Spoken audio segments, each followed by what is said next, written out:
Mr. Chomsky, while I have you and he's working on his camera, I just had a quick question. Okay. Well, I'm waiting. You're typing the question? Yeah, he's typing the question while we speak. I just wanted to, because ever since I have known Dr.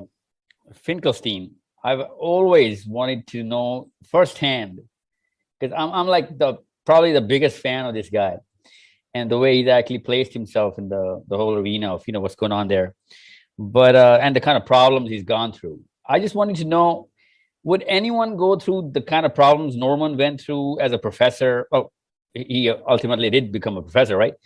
As an academic, talking about Israel, do you think any man would just go through that, or maybe he went a little too out of bounds at some level, or you think he just got unlucky? Norman Finkelstein? Yeah. I wanted to know if any man in his shoes would have gotten through the kind of problems that he went through. What kind of problems? Well, in his professorship, in his the kind of the way people dealt with him, especially Dershowitz and the whole clan, and I mean, he wrote a book in which he showed that Dershowitz's claims about Israel were completely false, mostly fabrications, other of John Peterson, yeah, for atrocities. Dershowitz understood that he couldn't possibly answer, so he turned to try to destroy the book. First, he threatened the publisher. It was a small publisher. Threatened the publishers with all kind of lawsuits, down to the level of writing to assistants who were working there, saying big law firms would attack them and so on. And finally, the publisher withdrew. It couldn't withstand all these attacks. So, on my suggestion, Finkelstein sent the book to a larger publisher, the University of California Press. And Dershowitz tried very hard to get the University of California to even approach the governor of California to try to get him to intercede to suppress the book. Well, they didn't back down. They said, we don't care about your threats. And so they published the book, at which point Dershowitz shifted to trying to destroy Finkelstein. He was approved for tenure at his university. Dershowitz launched a huge campaign to the trustees, to the faculty, to get them to deny him his tenure, and all kind of threats and inducements. All of this is in an effort just to prevent the book from appearing and exposing him what he had done. Well, he did succeed in blocking the tenure promotion.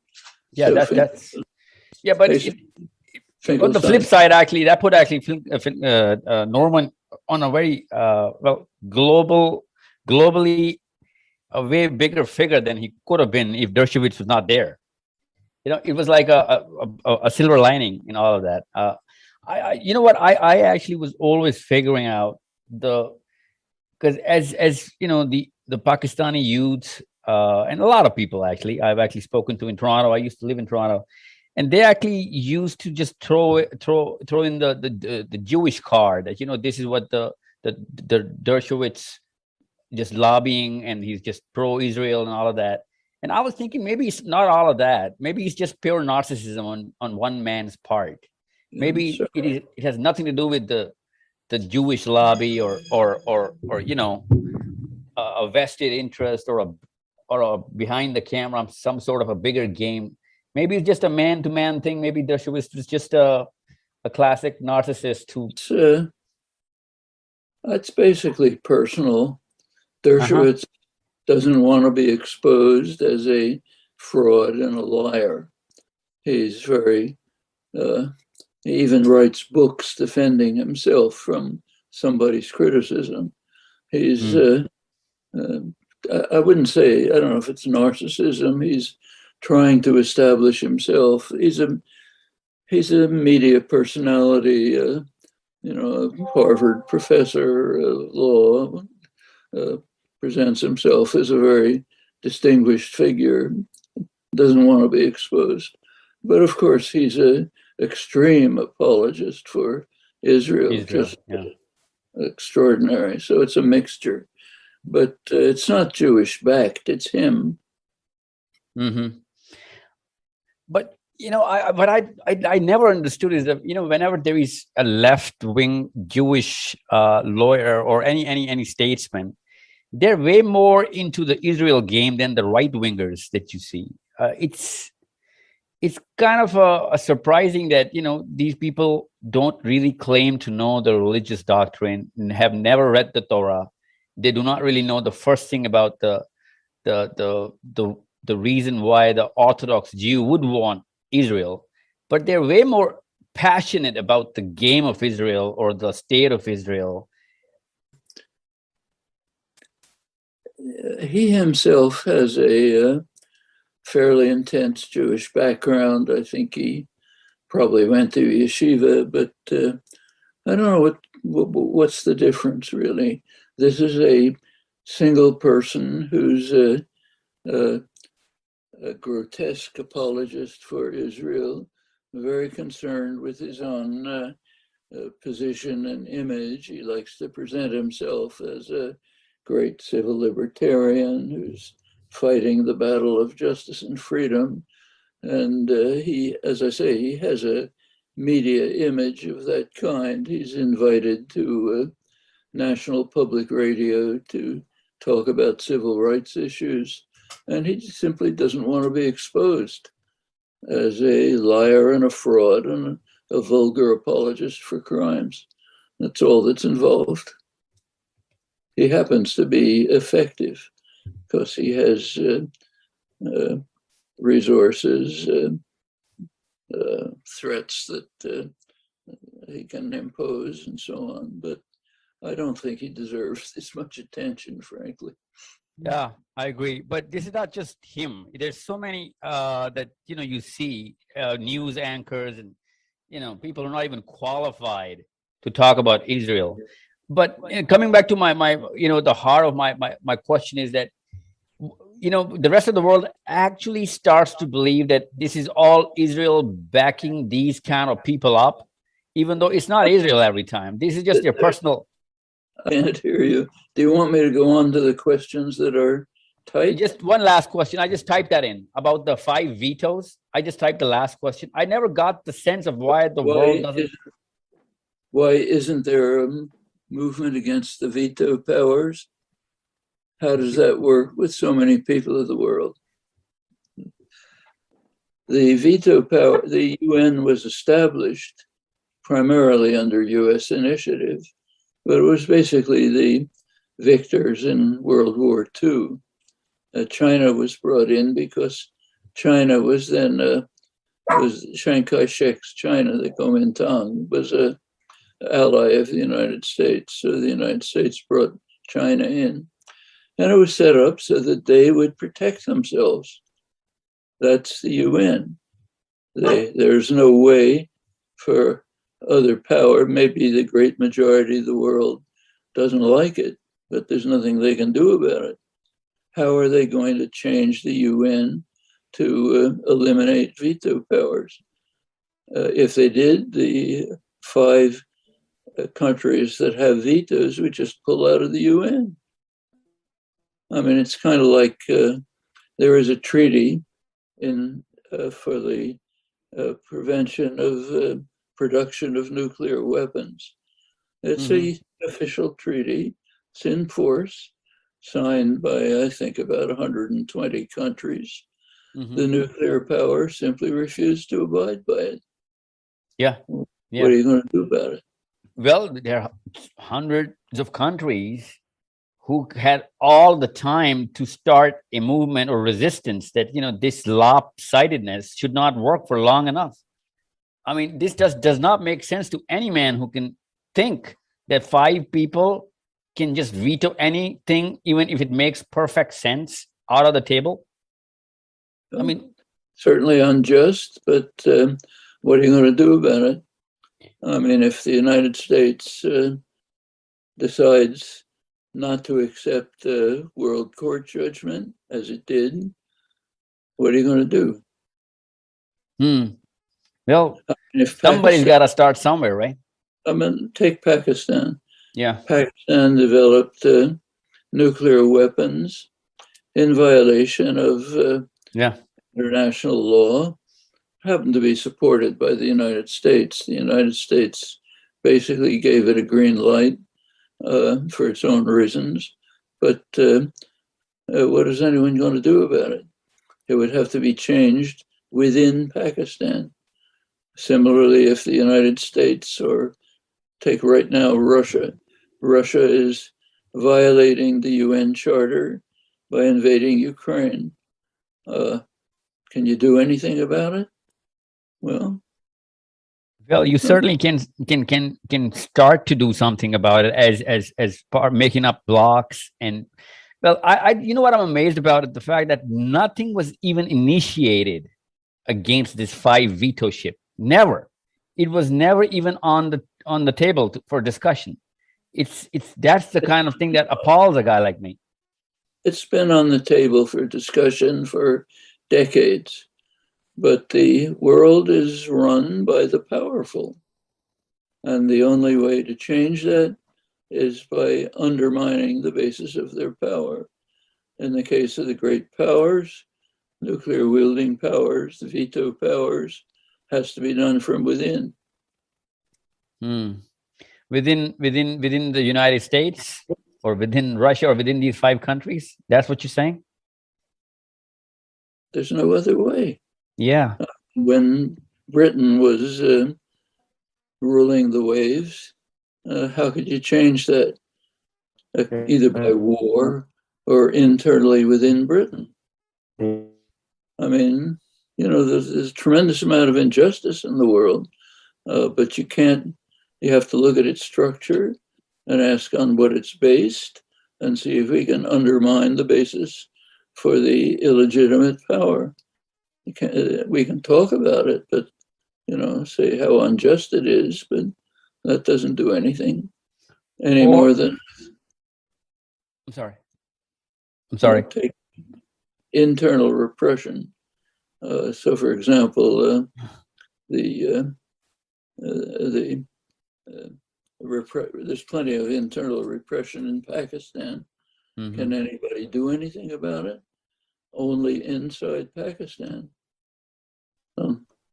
Well, you don't see that kind of even a talk on U.S. television or in the universities. Students don't, they naturally accept the fact that we have a veto, even though everyone with any kind of a common sense would know by sheer empathy. Well, we can question it, but we are talking about systems of power.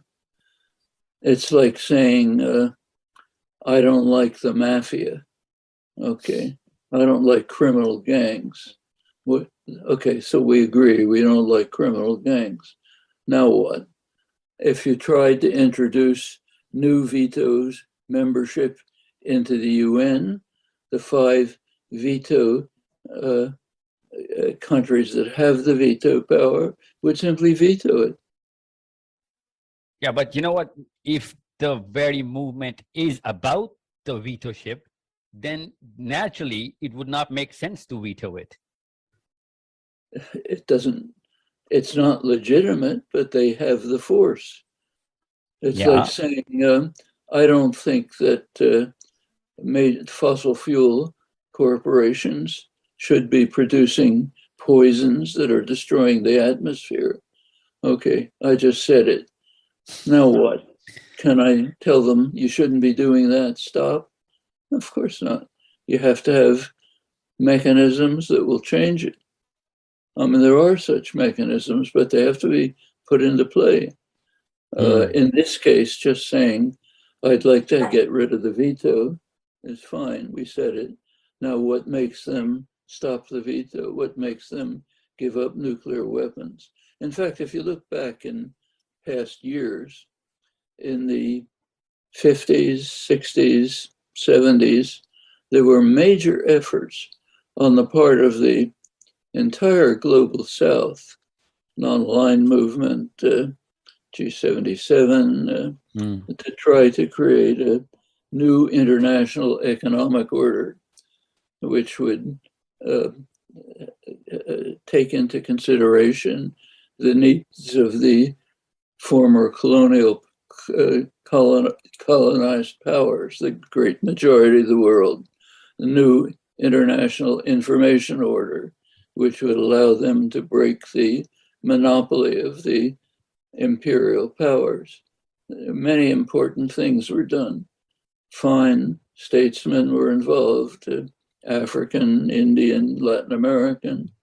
They were simply beaten down by greater power, the power of the imperial states. Well, that can't be changed by just talking about it. In fact, it was quite serious. Take Africa. Africa has a hideous history under European domination. I don't have to go through that. But in the 1950s, there were steps towards decolonization. The major country in Africa is the Congo. Huge country, rich resources, lots of potential, could be one of the richest countries in the world, could have led Africa to development. Well, it was under Belgian rule, it was devastated, hideous crimes. But in 1960, it did formally become independent, had a very important leader, forward-looking, charismatic, great ideas, a lot of public appeal, Patrice Lumumba. So what happened? Well, first the CIA put out a hit to assassinate him, but they were beaten by Belgian intelligence, which managed to assassinate him first.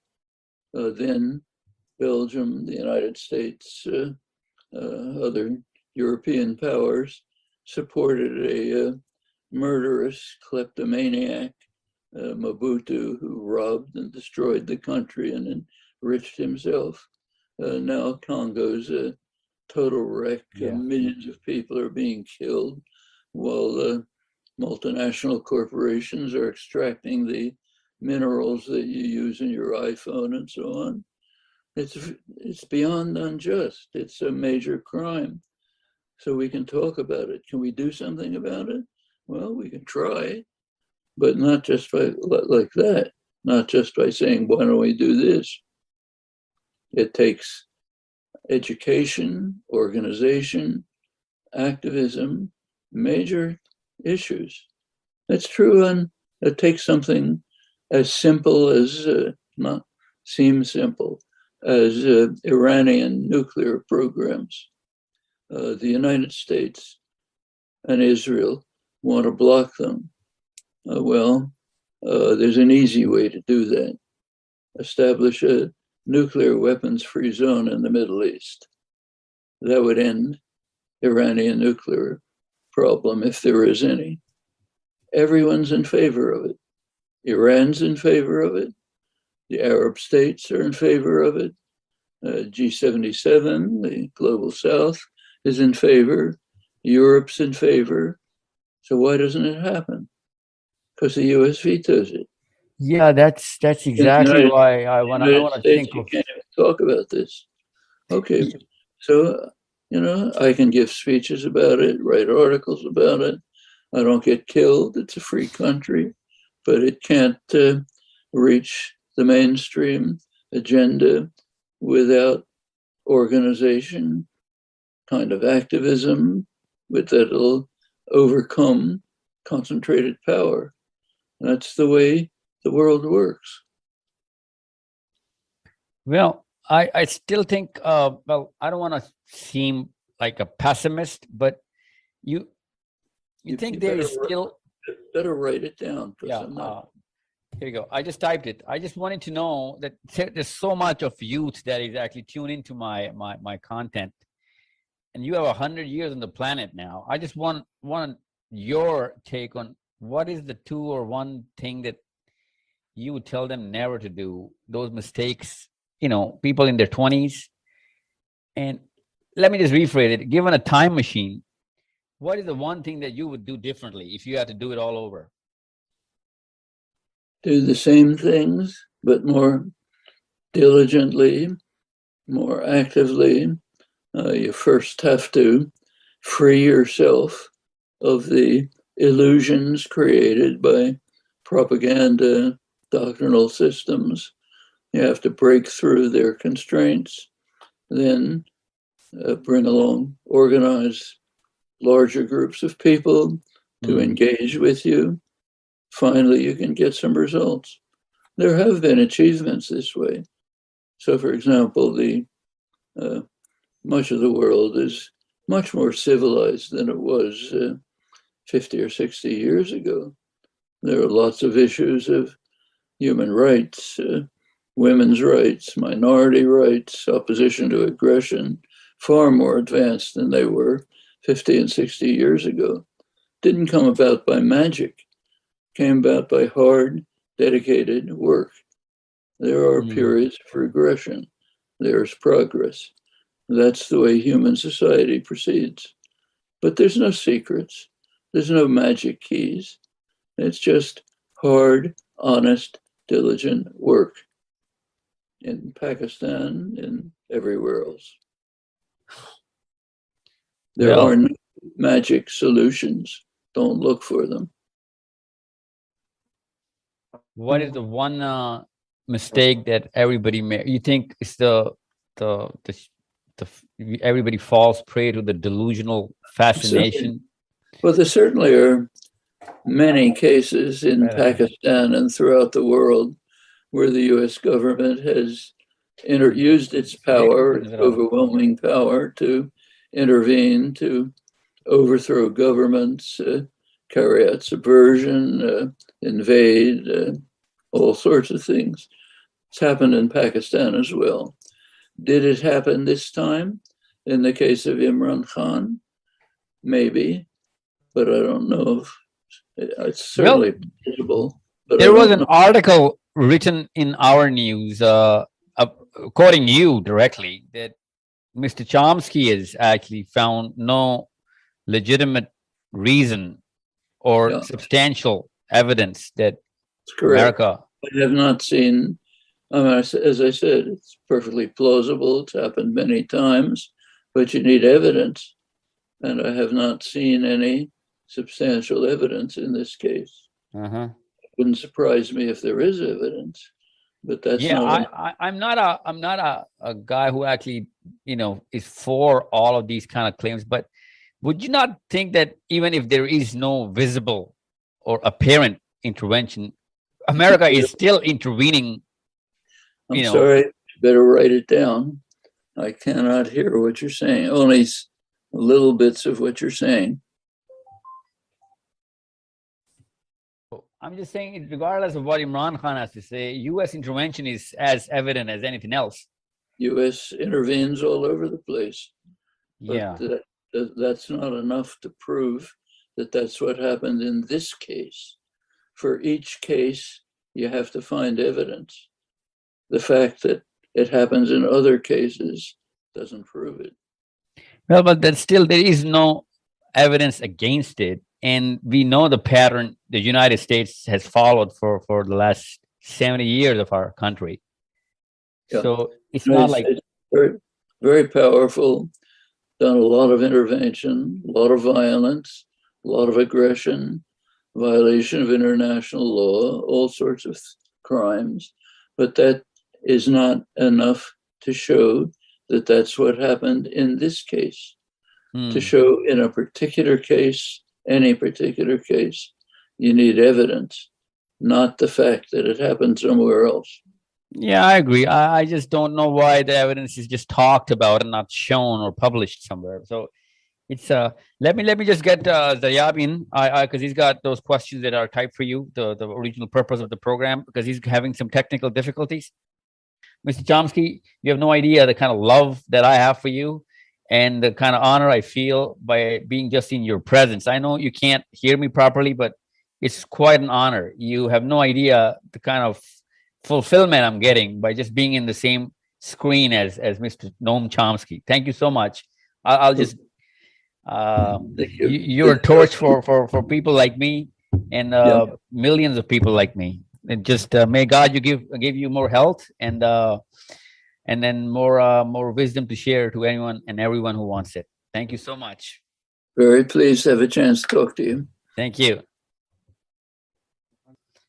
Sir. Okay.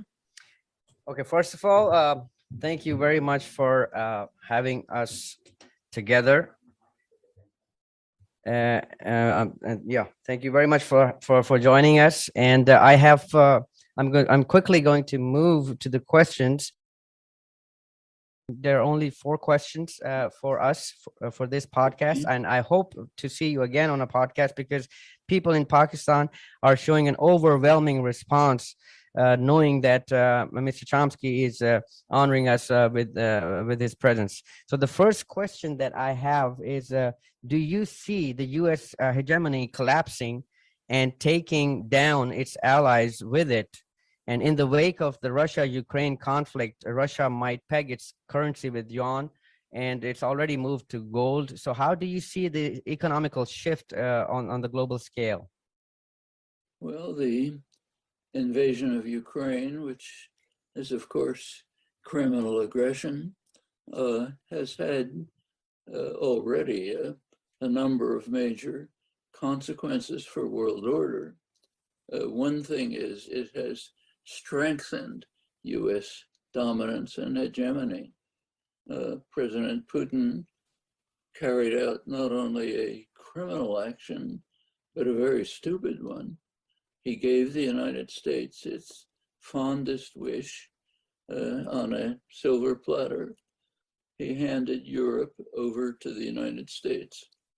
Throughout the whole Cold War, there's been a question about the status of Europe. Will it become an independent force in world affairs, as it certainly can, given its population, its resources, education, and so on? But will it be an independent force, or will it be subordinate to the United States? That has been a major issue since the end of the Second World War.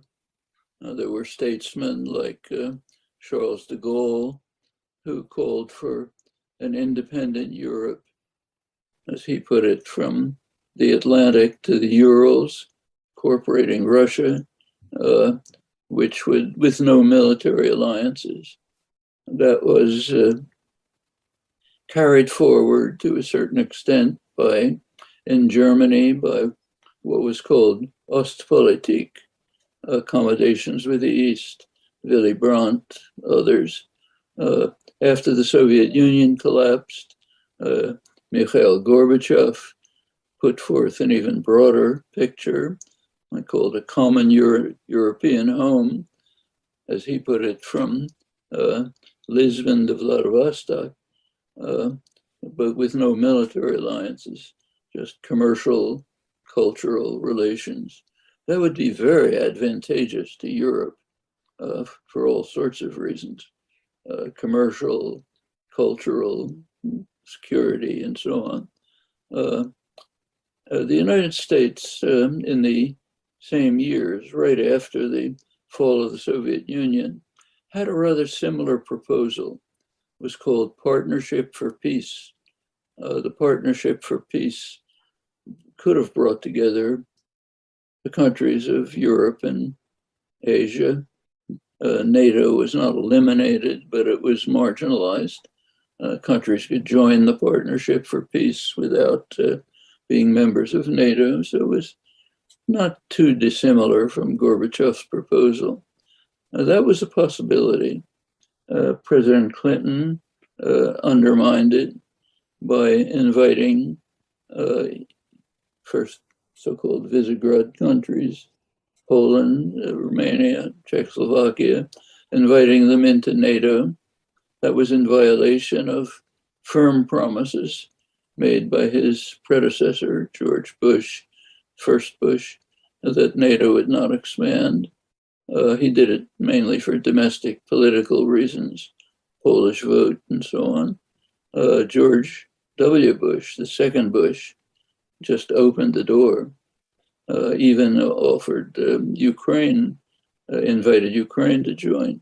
Well, it was understood by the entire US political class and diplomatic corps, heads of the CIA and others, that inviting Ukraine into NATO is something no Russian leader would ever tolerate.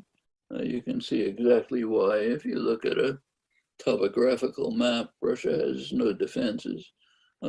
Just look at Operation Barbarossa, the German invasion of Russia went right through Ukraine all the way up to Moscow. So no Russian leader was ever going to accept this. Well, that's the end result of Putin's invasion is to drive Europe into the hands of the United States. Now, the idea of a common European home is gone. Europe is completely subordinate to the United States within the NATO framework. Well, that's greatly increases US power. Now, what's shaping up after this is a world in which China is slowly, carefully expanding its development and loan programs. Pakistan's included, the Shanghai Cooperation Organization, the Belt and Road Initiative. It spreads into Africa, South Pacific. And as today in the New York Times, you can read a lament about how these Chinese programs are pushing the United States out of the South Pacific by just, you can't compete with development programs by saying, I'll send you more arms. That doesn't work. So China's slowly extending its power. Now Russia will probably join it as a junior partner. Russia's a fading kleptocracy, but it has a huge store of minerals and all kinds of natural resources. The idea of pegging the currency, which you brought up, that's of some significance. They're probably, Europe, if it was independent, could have established the euro as a foundation of international trade and commerce, but that would require an independent Europe there. And now Putin's closed off that option, at least for now. Most of the global South is not joining the United States and Europe in its war with Russia. You take a look at the sanctions map, they're not part of the sanctions. Much of the third world, the global South, condemns the invasion of Ukraine, but says, I don't understand what you people are upset about. This is what you do to us all the time. So what's new? Now there's another war criminal along with you. They're just not taking part. They're maintaining open relations with China, with Russia. In fact, it's kind of odd to read it. Yesterday, I read a report in the Hindustan Times condemning Pakistan for keeping its relations open with Russia, which is exactly what India does. So that's, but this is basically the global South is saying, this is your fight, not ours. We're going to keep relations open with Russia and China while deploring the invasion. Just another crime of the kind that you carry out all the time. Well, that's the world that's shaping up. The major confrontation I think, will be between the United States and China. That's been made very clear in U.S. policy, even just a couple of days ago when Secretary of State Anthony Blinken was in Asia. He was setting up what's called the Indo-Pacific system to try to create what they're quite openly doing. I mean, it's not secret, is to encircle China. That's the phrase that's used, to encircle China with sentinel states, South Korea, Japan, Australia, New Zealand, heavily armed, the armaments aimed at China, backed by a huge fleet of nuclear submarines, US nuclear submarines, which a single submarine, one, is capable of destroying maybe 200 cities anywhere in the world. But they're not powerful enough, so they're being replaced by more powerful ones. All of this aimed at China. And it's called defense against China. The defense against China is not off the coast of California, it's off the coast of China. And the ideas, Blinken said just a couple of days ago, China is challenging US dominance in Asia, and that can't be tolerated. That's aggression, can't confront US, but China is not intimidated. It's not like Europe. Just yesterday, Chinese aircrafts were performing their exercises close to the Taiwan border. So China is not afraid anymore. That's pretty obvious. That's the problem. When the United States gives orders, Europe follows them, even if it doesn't like it. So, for example, when the US imposes sanctions on Iran after pulling out of the joint agreement, Europe is outraged, doesn't like it, but they keep to the sanctions because they don't want to offend the United States. But China isn't like that. They are not intimidated. They go their own way. But don't you think a real problem for the United States? Don't you think that with the going with the United States again into another proxy war, with the Nord Stream 2 cut off, the backlash of the economic backlash on Germany after the Brexit matter, because now after Brexit, EU is basically banking on countries like Germany, and with this Nord Stream 2 cut off, Germany would probably not sustain economically this another proxy war that the United States want the NATO to get into. Well, I don't think there'll be a war between NATO and China. There could be. No, with NATO and Ukraine. Could be the United States and China. Could happen. There are flashpoints. If simply imagine that the United States was surrounded by highly armed states backed by a huge military alliance, which was aimed at the United States. Well, they wouldn't tolerate it. Yeah. But we expect China to tolerate it. Yeah, but if the they're U.S. they're reacting in a very constrained way. They're not reacting militarily. They're acting by expanding their loan and development system, which the U.S. has no way to counter. So it's you can't counter it by force. See, $54 billion sent by the United States for this Ukraine conflict, while the people of the United States really didn't like that concept. Part of that, I think, is justified as support for a country that's defending itself against aggression. But part of it goes way beyond that. In fact, official US policy, official announced, is to fight the war in order to harm Russia and to ensure. Yeah, well, that's the motive.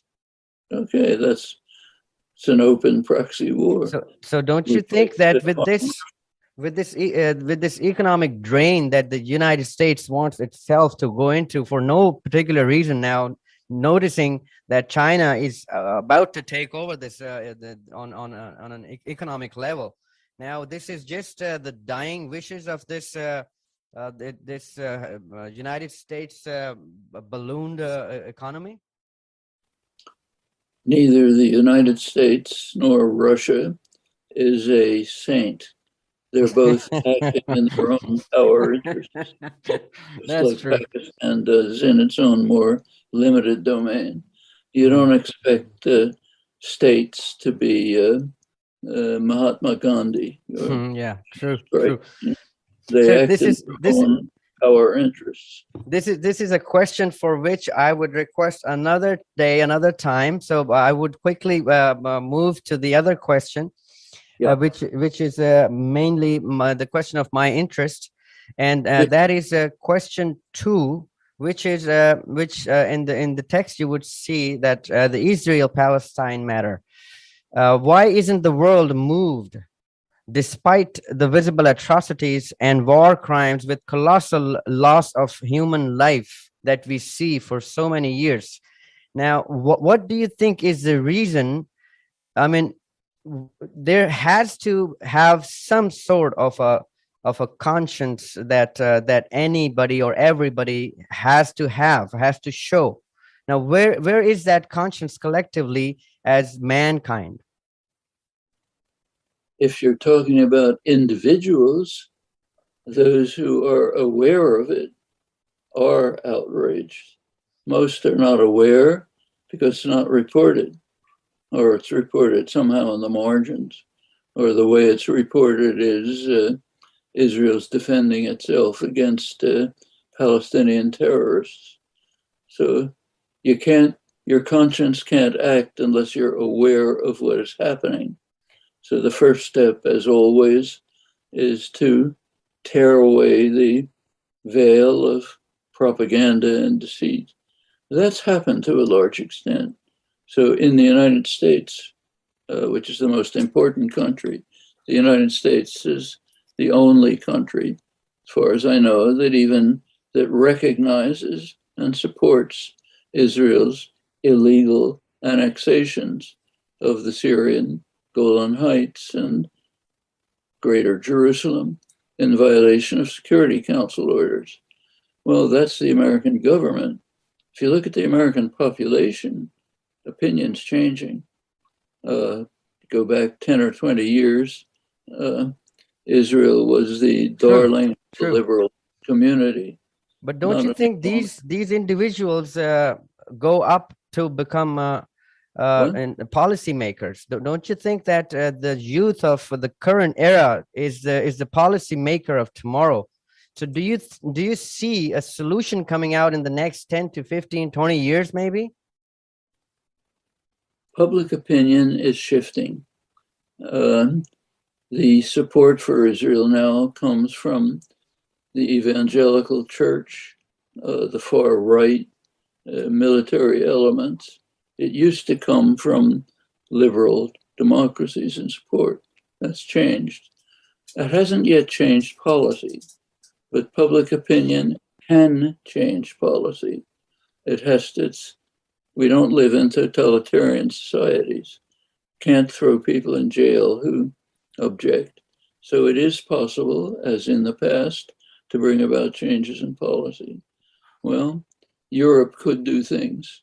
So, for example, Europe's position right now is to complain when Israel carries out crimes, complain, and rebuild what Israel destroys.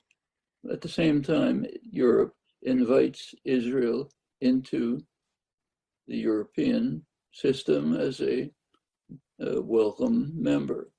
Doesn't have to, can go beyond that. It can carry out, say, boycotts of anything in the occupied territories. Formally, but sir, see, in this current conflict, jihadis were trained in Israel and sent to Ukraine to fight against Russia. I mean, what sort of a paradoxical mindset that this current EU has? The paradoxical mindset that constitutes 100% of human history. Okay, so yes, it's unpleasant. It's true, it shouldn't happen, but that's the way history develops. And the way to counter it is straightforward. It's hard. It's to eliminate free people from the control of the propaganda systems, organize them, get them to act, and you can change things. Yeah, There's but no see, other way. you, But there's you, no point you see, bemoaning the paradox, which is the way the world has always worked. I agree. But see, Germany is still apologetic for the Holocaust, and that's why they are still favoring this whole concept of Israel occupation, because they're still apologizing for what Hitler had done to the Jews. Now, this has to end at some place, and until Germany does that, the whole EU would never change its stance. It's not just Hitler, that was the worst, but there's a long 1,000-year history of intense anti-Semitism, repression of Jews. Hitler consummated it. So yes, and it's not as bad in the Muslim world, but there's been repression too. So yes, that can't be just forgotten, but it doesn't in any way justify what Israel's doing today. I should say that that's not the only case in history. Slavery is one of the worst crimes and atrocities in human history carried out by Europe and the United States. The slaughter of the people of the Western Hemisphere, tens of millions were slaughtered by the European invasion. In the United States, probably 90% were slaughtered. What's now the United States. These are major crimes. Well, we should recognize them, understand them, try to compensate to what extent we can, but it's not a justification of today's crimes. True. So, okay, sir, I'm going to move to my next question, which is my favorite question. And the question is that in the recorded history of mankind so far, aside from religious leaders, mankind has never seen any leadership that has managed to influence masses on any particular cause. Unfortunately, that's not true. Okay. You mentioned Hitler. Hitler organized Germany in almost total support, enormous support for Hitler's policies of destroying the Jews, conquering Russia, just killing 30 million Slavs so that Germany could have more Lebensraum. Germany was totally supportive of that. And remember, in the 1920s, Germany was absolutely at the peak of European civilization. It was the most advanced country in the sciences, the arts, the humanities. You wanted to be a philosopher, artist, science physicist, you went to Germany. Was regarded as a model of democracy. True. That was Germany in the 1920s. True. 10 years later, Germany was at the absolute depths of but that is more of a regime. Don't you agree? But that leadership has managed to influence masses by force ways. Okay, there have been many improvements in human society. Civilization has advanced. Didn't come from leaders. It came from the ground. Activism, abolition, women's rights, opposition to wars, doesn't come from leadership. It comes from popular mass opposition. I mean, it's not 100% the case, but overwhelmingly true. True, but why? But do you think that, see, if in comparison to all the religious leaders of recorded mankind history, this in comparison is nothing. Well, religious leaders have been among the worst in leading the way to major atrocities and the worst crimes in history, usually with the support of religious leaders. There are a few exceptions on the margins. So they're not exempt from this. It comes down to the same thing. Those with power, maybe even religious leaders who have power, are going to tend to use it for their own purposes. It's the history of the Catholic Church is a good illustration. When the Emperor Constantine of Rome, the 4th century, took Christianity, which means Catholic religion, took it as the official religion of the Roman Empire, the Catholic Church became a leader in violent repression, wars, atrocities, went on for thousands of years, literally, went on until Pope John the 23rd in 1962 tried to return the church to the Gospels. Liberation theology, it was called. It was smashed by force. The United States Army publicly takes pride in having led the way to destroy liberation theology. Church leaders were murdered, assassinated, archbishops, intellectuals who were following the Gospels, basically, which was not tolerated. And I should say, it's a mixed story. So there was mass popular support for it, which made a big difference, but it was not coming from the top hierarchy. Yeah, in the past century, don't you think that this leadership concept has diminished and there is no global leadership left anymore? Or drop the phrase anymore. When was there? I mean, if we look at the religious leaders. Don't look to leaders for salvation. There are exceptions, but typically the leaders are people who got to the leadership position by supporting concentrated power. Yes. And they tend to work in its interests. Yes. There are rare exceptions, but not many.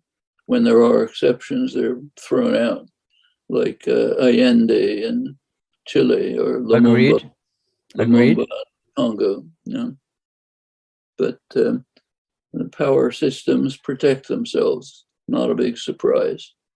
Change comes from the mass of the population, which is organized to overcome illegitimate authority, its crimes, and so on. So your advice would be to not look for leadership, but to bring the revolution within. Change, revolution, reform, whatever you want to call it. A lot of the changes are very significant. So, I mean, slavery was eliminated by an abolitionist movement, which took a major war to do it. But women's rights have been enormously improved. I have to agree with you on this, that the change has to come within, or just like Mahatma Gandhi said, be the change you want to see in the world, right? So it has to start from the person within. And as Mahatma Gandhi did, organization, his Salt March, for example, his boycott of British groups, these were popular activism. That's what led to a not very pretty outcome for Southeast Asia, but at least the end of the British rule. And that's a big change. British rule in South Asia, in India, was horrific. Britain suppressed the record for a long time. It's just coming out. In fact, here's a book that just appeared, which is causing a big sensation in England. True. Yeah. It's about the hideous record of British imperialism, which is just becoming known to the British. They've suppressed it for centuries. Okay, that's how progress is made. True. Sir, one last thing, and then we will request for some other time, some other day of your convenience. This is one last thing that I want to add before we come to an end. We discussed earlier, but I just want to your opinion on this. Imran Khan is adamant and is continuously in every speech saying that the United States government and people in the US, the people with power, toppled his government. And I have to add one thing here from my part, is that from the assassination of Bhutto to the murder of General Zia to the daughter of Bhutto, we know, we see, and we can clearly state that yes, United States intervention in more than 18 to 20 countries is very evident. But what is the difference between this time Imran Khan's allegation to the previous times that are kind of proven? It's perfectly true that the United States has intervened all over the world. And I mentioned Allende and Chile and the Congo, could have mentioned many others. It may be the case that in this case too, the US was involved in undermining the Khan government, but you need evidence. You can't say because it's happened elsewhere, it happened here. And maybe there is evidence, certainly plausible. I haven't seen it if there is. So they're not showing the evidence. The letter, they are still keeping it confidential. You can't have an opinion. My opinion is it's plausible. But, okay. Because the prevalent news, for some reason, there's a news flourishing in Pakistan that Mr. Chomsky is of the opinion that Imran Khan's allegations are baseless. No, I didn't say that. I said they haven't been proved. Okay. Because they're very plausible, but they haven't been demonstrated. If they are, perfectly happy to accept them. It's normal US behavior. Cases where it has been demonstrated, I speak, write, organize about it all the time. Okay, sir. Thank you very much for your time. It has been utterly overwhelming for me to have you on board this podcast, and everybody in Pakistan has been looking forward to this because we kind of publicized, advertised it a bit, and people were anxiously waiting, and so was I personally. I wish you very, very best of health, and I wish to see you one more time at any convenient time of yours to discuss the Russia-Ukraine conflict in depth. Good, that'll be fine. Very happy to have a chance to talk to you. Thank you very much, sir. Have a good day.